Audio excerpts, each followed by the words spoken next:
तो students welcome back to my YouTube channel SP study classes 9335 पर। तो student आज हम लोग बात करेंगे क्लास 12th बायोलॉजी को लेकर, यानी कि जीव विज्ञान क्लास 12th बायोलॉजी। आज की इस वीडियो में बात करेंगे हम जिस चैप्टर के बारे में, पुष्पीय पादपों में लैंगिक जनन। इसको इंग्लिश में कहते हैं sexual reproduction in flowering plant, यानी कि पुष्पीय पादपों में लैंगिक जनन या sexual reproduction in flowering plant. इसका पार्ट 1 हम पहले आप लोगों को पढ़ा चुके हैं, जिसमें मैंने पुष्प की संरचना से लेकर पुष्प के सभी भागों को कवर किया था। ठीक है, और आज का ये पार्ट 2 होने वाला है, जिसमें पुष्प का सिर्फ हम एक भाग लेकर चल रहे हैं, पुंकेसर। पुंकेसर क्या होते हैं मैं आपको एक बार दिखा देता हूँ। ये मैंने जो आपको कल पीडीएफ दी थी, पढ़ाया था, इसमें इसके बारे में हम लोग बात करेंगे। जो इतनी संरचना है, इस संरचना के बारे में हम लोग बात करेंगे। इसमें परागकोश ये होता है, ये पुतंत होता है, तो इसकी हम खुला स्ट्रक्चर आज की इस वीडियो में बात करेंगे। ठीक है, ये क्या होता है, कैसे काम करता है, इसमें कैसे फर्टिलाइजेस्ट होता है, कितनी भित्तियाँ होती हैं, सारा कुछ आज के इस वीडियो में लोग बात करेंगे। देखिए पुंकेसर क्या होते हैं। पुंकेसर तो मैंने आपको दिखा दिए, फूल के साइड में लगे होते हैं। ये आवृत बीजी पौधों में पुष्प का नर जननांग होता है। मैंने आप लोगों को बताया ये जो पुंकेसर होते हैं ये कैसे होते हैं, पुष्प के क्या होते हैं, नर जननांग होते हैं। कैसे स्टूडेंट, नर जननांग होते हैं। इसको मैंने कल अच्छे तरीके से आपको समझाया था। ठीक है, अगर आपने कल का ये वीडियो नहीं देखा है तो आप जल्दी से जाकर देख लीजिएगा, आपको डिस्क्रिप्शन बॉक्स में इसका लिंक मिल जाएगा, वहाँ से जाकर आप आराम से इस वीडियो को देख सकते हैं। ठीक है, आप देखिए पुंकेसर, इसको इंग्लिश में कहते हैं स्टेम।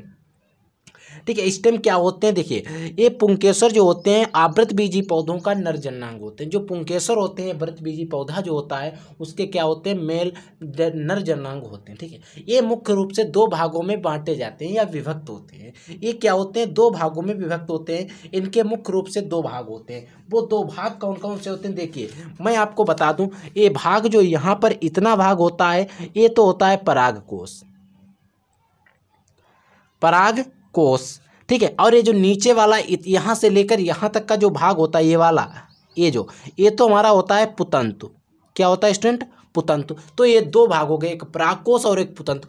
पुतंतु में कोई ऐसी चीज है नहीं, इसकी अगर आप परिभाषा लिखना चाहेंगे तो लिखेंगे, यह पुंकेसर के जो एक छड़ीनुमा संरचना होती है, परागकोश को छोड़कर उसे ही हम पुतंतु कहते हैं। लेकिन परागकोश में सारा खेल है, इसी में परागकणों का निर्माण होता है, लघु बीजाणुधानियाँ होती हैं। तो इसके बारे में आज इसकी वीडियो में हम डिटेल करेंगे। ठीक है, तो इसके बारे में डिटेल कैसे करेंगे, तो आइए हम सबको देखते हैं। तो एक मुख्य 2 भाग होते हैं। इसमें पहला एक पतला डंठल होता है, जैसा कि हमने आपको बताया, जिसको पुतंतु यानी कि इंग्लिश में इसको कहते हैं फिलामेंट। ठीक है, दूसरा होता है परागकोश, इसको हम कहते हैं एंथर। ये बहुत इंपॉर्टेंट है, परागकोश से इतने क्वेश्चन आते हैं बोर्ड एग्जाम के अंदर, बहुत ही ज़्यादा क्वेश्चंस पूछे जाते हैं। तो इसके बारे में हम शानदार डिस्कस करेंगे। देखिए, तो आइए सीधे हम आगे बढ़ते हैं। पहले आप इसको अच्छा यहाँ तक देखिए, परागकोश। परागकोश हमने हेडिंग डाली, इसमें पढ़ा है एंथर। एंथर परागकोश को इंग्लिश में कहते हैं। ठीक है, अब हम बात करते हैं एंथर के बारे में। एंथर क्या होता है, कितनी भित्तियाँ होती हैं, किसे, इसको कैसे बनाया गया होता है, कैसे बनता है, देखिए समझिएगा। परागकोश में 4 लघु बीजाणुधानी, परागकोश जो होता है इसमें 4 लघु बीजाणुधानी होती है। अभी हम आपको डायग्राम से समझाएंगे। आपको जो स्क्रीन पर डायग्राम दिख रहा है, इस तरीके से डायग्राम होता है। ठीक है, अभी इसको समझाएंगे अच्छे से। देखिए 4 लघु बीजाणुधानी होती हैं। ठीक है, जो 4 भित्तियों द्वारा घिरी रहती हैं। एक 4 लघु बीजाणुधानियां जो होती हैं, ये 4 भित्तियों द्वारा घिरी रहती हैं। इसमें बाहर से, इसमें सबसे पहले हम बाहर की देखेंगे, फिर इसको ऐसे भीतर की तरफ चले जाएंगे देखते हुए। ठीक है, कभी कभी यहां पर लिखा है बाहर से भीतर की ओर, और एग्जाम में कभी कभी पूछ देता है भित्तियां कैसे, भीतर से बाहर की ओर, भीतर से बाहर की ओर। ये अति लघुत्तरी क्वेश्चन एक बार आया हुआ है बोर्ड एग्जाम के अंदर। क्या पूछा था, उसमें सभी भित्तियों जो दी थी वो इधर उधर लिखी हुई थी। उसने बताया था कि इसका भीतर से बाहर की ओर सीक्वेंस कीजिए, यानी कि एक क्रम में व्यवस्थित कीजिए। इस तरीके से बोर्ड एग्जाम के अंदर एक क्वेश्चन पूछा जा चुका है। ठीक है, तो यहाँ पर वो क्वेश्चन भी हम आपको अच्छे से समझा देंगे, किस तरीके से पूछा जाता है और किस तरीके से आपको सीक्वेंस लगाना है। देखिए 4 भित्तियाँ जो कौन सी होती हैं, एपिडर्मिस होती है, एंडोथीसियम होती है, एक होती है मिडिल लेयर और एक होती है टेपिटम। 4 होती हैं, एपिडर्मिस, एंडोथीसियम, मिडिल लेयर और टेप्टम। इनको आप याद कर लीजिए। Epidermis endothecium middle layer tapetum, epidermis endothecium middle layer tapetum, epidermis endothecium middle layer tapetum. 4 से 5 यानी कि मैं कहता हूँ आप अगर 10 बार इनको अच्छे से पढ़ लें, 10 बार अगर आप अच्छे से पढ़ लें आराम से याद हो जाएंगे, ठीक है। और ये भित्तियाँ आपको 1 से 2 नंबर आपको 100% मैं कहता हूँ 100% श्योर है आपको दिलाकर ही जाएंगे। आप कोई सिंपल पेपर उठा के देख लेना बोर्ड एग्जाम का, इनसे रिलेटेड आपको एक क्वेश्चन जरूर मिलेगा, जरूर और जरूर आपके बोर्ड एग्जाम के अंदर आता है, ठीक है। अब हम इसको पराकोष को समझ लेते हैं चित्र के माध्यम से।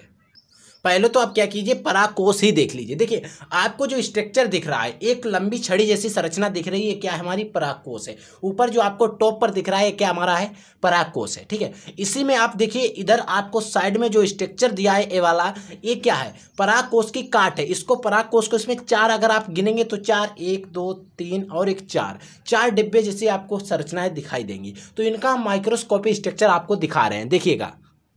तो स्टूडेंट ए है हमारा इसका माइक्रोस्कोपी स्ट्रक्चर, यानी कि अगर हम बात करें माइक्रोस्कोप की सहायता से बनाया हुआ स्ट्रक्चर, यानी कि अगर हम इन चीज़ों को ऐसे देखेंगे तो इस तरीके से हमें दिखाई देंगी। देखिए अगर हम बात करते हैं लघु बीजाणु मात्रकोश का, तो उसमें लघु बीजाणु मात्रकोश का में क्या होता है, अर्धसूत्री विभाजन होता है, जिससे लघु बीजाणुओं का निर्माण होता है। आप उसमें जो 4 डब्बे ऐसे देख रहे हैं उसका ए स्ट्रक्चर है, ठीक है। आप इसको ऐसे देखेंगे, ठीक है। तो इसमें क्या होता है, देखिए यहाँ पर स्टोम्यून होता है। आप इधर देखिए, इसकी मैंने यहाँ से क्या किया, एक सेल को लिया और इसकी क्या हमने संरचना बनाई, माइक्रोस्कोपी संरचना, क्योंकि इनको नग्नाशों से हम देख नहीं सकते। तो देखिए मैंने आपको 4 भित्तियां बताई थी, एपिडर्मिस एंडोथीसियम मिडिल लेयर और टेपिटम। तो देखिए पहली तो है हमारी एपिडर्मिस ए वाली लेयर होती है, एंडोथीसियम ए वाली लेयर होती है, और एपिडर्मिस एंडोथीसियम हो गई। और मिडिल लेयर देखिए ए वाली जो होती है मिडिल लेयर 2 से 3 और 4 तक होती है मिडिल लेयर, लेकिन टेपिटम जो होती है वो सिंगल होती है ए वाली, ठीक है। अब देखिए क्या लिखा है, माइक्रोस्पोर मदर सेल्स, यानी कि माइक्रोस्पोर मदर सेल्स होती हैं जो, ठीक है। अब देखिए स्टेम्यून हो गया यहाँ पर है, ठीक है। अब हम क्या करते हैं, इसकी जो स्ट्रक्चर है इसी की मैं एक सेल उठा लेता हूँ, इसकी एक सेल उठा लेता हूँ यहीं से, और इसको मैं और अच्छे से समझ लेता हूँ। देखिए क्या दिया है, इसमें कह रहा है, देखिए पहली जो वाली लेयर है एपिडर्मिस है, यहाँ साफ साफ दिख रहा है एपिडर्मिस है। फिर दूसरी क्या है, एंडोथीसियम है। फिर क्या है, मिडिल लेयर है। फिर क्या है, टेपिटम है। और इसमें देखिए ये है हमारे पोलन सेक, और ये माइक्रोस्पोर मदर सेल्स हैं, ठीक है। ये माइक्रोस्पोर मदर सेल्स हैं, ये हमारे क्या है, पोलन ग्रेन, यानी कि पोलन सेक है। पोलन ग्रेन नहीं भी कहेंगे, पोलन सेक हैं। पोलन ग्रेन माने में होता है परागकण, तो परागकण नहीं है, पोलन सेक है, ठीक है। अब हम बात करते हैं आगे, क्वेश्चन आपको अच्छे से बताते हैं, इसको भी समझिए। फिर अभी मैं आपको ऊपर वाला स्ट्रक्चर समझाता हूँ, आपको जो ए स्ट्रक्चर है इनको मैं समझाता हूँ, ठीक है। यहां तक आपको अच्छे से समझ में आ गया, पराकोष के बारे में आपको समझ में आ गया, ठीक है। अब आप चित्र लीजिए, ठीक है। अब हम बात करते हैं नीचे, देखिए अब एक हेडिंग पढ़िए, लघु बीजाणु जनन। लघु बीजाणु जनन क्या होता है, देखिए लघु बीजाणु जनन क्या होता है, लघु बीजाणुओं के निर्माण की प्रक्रिया को लघु बीजाणु जनन कहते हैं। लघु बीजाणु जनन मतलब होता है रिप्रोडक्शन, ठीक है। लघु बीजाणु मात्र कोशिका से क्या होता है, लघु बीजाणु का निर्माण होता है। जैसे हम लोग अपनी माता से निर्मित होते हैं, उसी प्रकार से लघु बीजाणु जो होते हैं वो अपनी मात्र कोशिका से निर्मित होते हैं। तो इनका निर्माण की प्रक्रिया को लघु बीजाणु मात्र कोशिकाओं के निर्माण की प्रक्रिया को क्या कहते हैं, लघु बीजाणु जनन कहते हैं, ठीक है। इसमें आप नोट में लिखा हुआ है लघु बीजाणु मात्र कोशिका जो 2n होती है, यानी कि इसको द्विगुणित या डिप्लॉइड कहते हैं, ठीक है। और इसमें होता है क्या, अर्धसूत्री विभाजन होता है, जिसके द्वारा लघु बीजाणुओं का निर्माण होता है, ठीक है। इसके द्वारा क्या होता है, लघु बीजाणुओं का निर्माण होता है। आप एक स्ट्रक्चर देखिए, इसको आप समझिए, इसको मैं अभी समझा रहा हूं। देखिए यहां पर लिखा है प्रपसु कोशिका, ठीक है। ये प्रपसु कोशिका होती है, ठीक है, प्रपसु कोशिका।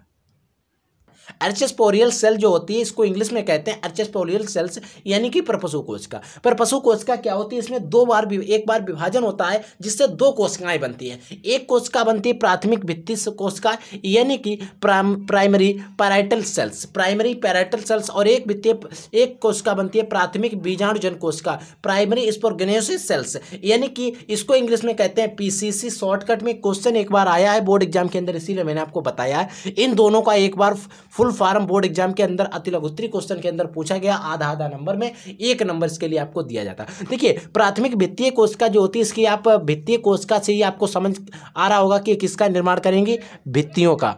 और ये बीजाणु मात्र कोशिका जो है लघु बीजाणुओं का निर्माण करेंगे। देखिए भित्तीय कोशिका क्या करती है, भित्तियों का निर्माण करती है। जो आपने 4 भित्ति देखी हैं वो प्राथमिक भित्तीय कोशिका के जरिए ही निर्मित होती हैं, epidermis endothecium middle layer tapetum. और आपने जो लघु बीजाणु मात्र कोशिका देखी तो उसकी जर्नी यहाँ पर है। देखिए होता क्या है, इसमें प्राथमिक बीजाणु जन जो कोशिका होती है उसमें अर्ध समसूत्री विभाजन होता है, जिससे लघु बीजाणु मात्र कोशिका का निर्माण होता है। किसका स्टूडेंट? लघु बीजाणु मात्र कोशिका सा। अब जब इसमें होता है क्या, अर्धसूत्री विभाजन होता है, तब हमारे बन जाते हैं परागकण। इसी को लघु बीजाणु भी कह सकते हैं, परागकण को ही। अब ये कैसे है, देखिए अब मैं इसको आपको स्ट्रक्चर से समझाता हूँ।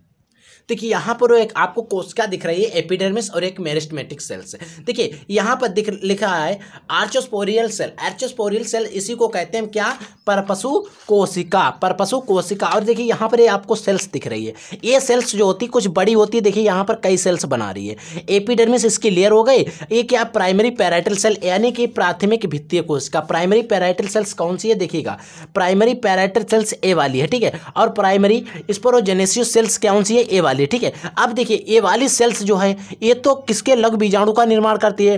प्राइमरी पैराइटल सेल है, किसका निर्माण करती है, भित्तियों का। और इसी का एक स्ट्रक्चर बना के आपको यहाँ पर एक तरीके से दिया गया है। इसमें क्या क्या होता है, भित्तियों का निर्माण कैसे करती है, फिर इसका माइक्रोस्कोपी स्ट्रक्चर मैंने आपको अच्छे से दिखाया, ठीक है। आपको ये सभी चीजें क्या करना है, नोट डाउन कर लेना है, अच्छे से नोट्स बना लेना है, ठीक है। अब आप नोट्स कैसे बनाएंगे, ठीक है, आपको मैं इसीलिए कॉपी पर लिख लिख कर समझाता हूँ ताकि आपको नोट्स बनाने में कोई प्रॉब्लम ना हो। क्योंकि अगर आप हमारे साथ पढ़ते हैं तो मैं आपको नोट्स भी देता हूं, साथ साथ में आपको अच्छे से रिवीजन भी कराता हूं। और आप अपना तुरंत अगर आपको कोई भी डाउट रहता है तो आप हमसे डाउट भी पूछ सकते हैं।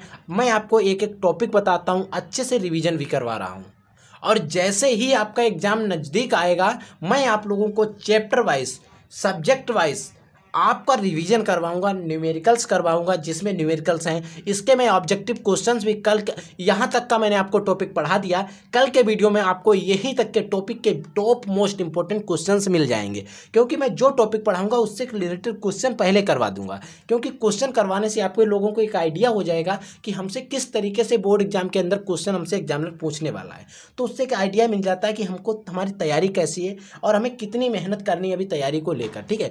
तो मैं आपको सारा कुछ बताऊंगा और आपके क्वेश्चंस को रिलेटेड कल आपको वीडियो मिल जाएगा, एक शॉर्ट वीडियो या किसी भी तरीके से हम आपको वीडियो प्रोवाइड कराएंगे जिसमें मैं आपको क्वेश्चंस आंसर के साथ साथ क्वेश्चन भी बताएंगे, ठीक है। तो आप उनको लिखकर तैयार कर लेना और यहां तक कि आपको टॉपिक क्लियर हो जाएंगे। अब हम नेक्स्ट डे बात करेंगे लघु बीजाणु मात्र कोशिका हो गया, इसमें निर्माण हो गया। अब इसके बाद हम किसकी बात करेंगे, देखिए अब हम बात करेंगे स्फुटित परागकोश के अनुप्रस्थ काट भी देखेंगे। अब इसी जो परागकोश था उसके अनुप्रस्थ काट देखेंगे, कैसे इससे परागकण बाहर आते हैं। फिर हम देखेंगे लघु बीजाणु यानी कि परागकण के बारे में, परागकोण का स्ट्रक्चर देखेंगे। सारा कुछ हम परागकण के बारे में भी डिस्कस करेंगे इसी के वीडियो में, नेक्स्ट वीडियो के अंदर, ठीक है।